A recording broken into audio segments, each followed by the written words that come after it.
Hey everybody, it's your hospitality friend Glenn here, still reporting from DUETTO PERFORM. And listen, I could not go anywhere without talking to my friend Katie Moro over at Amadeus, because she's got the deets on data that we all need these days. And sadly, yes, I just thought of that. How are you? I'm doing well. How are you? This is great. So we just did a panel together, which went exceptionally well because she's a rock star.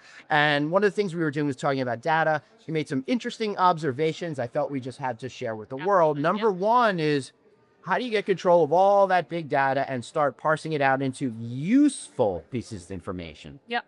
So I think that for a long time in the hotel space, we've looked at hotel data, right? And so now we've seen at Amadeus the importance of other data sets. And so I'll give you a good example, right? So people for a long time had looked at airline search data, which is a great information for travel intents, but actually who's doing the bookings, right? So you really want to see that search to book ratio, right? To understand it's actually booking. But then you dive even deeper. What I find super compelling for hotels is we can look at the information within that traveler on the airline, which is booking more in advance than hotels, right? Right. It's so true. I always book my flights and then worry about it. Because if I can't get there, what's the difference? Yes. And it's been very interesting. I've done some analysis where I can look at actually hotel bookings, airline bookings, and short-term rental bookings.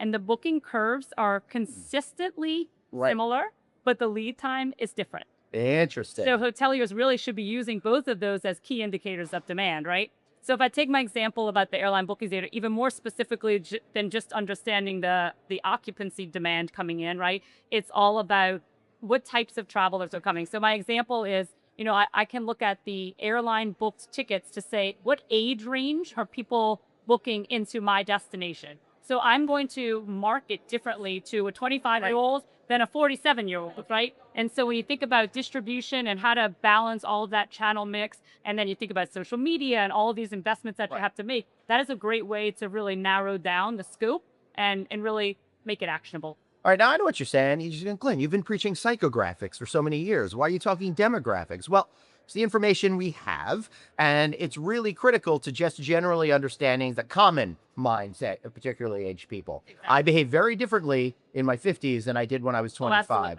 Although some would say I don't, but you're wrong. And then the other piece for me, I go to Europe quite often for work, and it's always mice, mice, mice.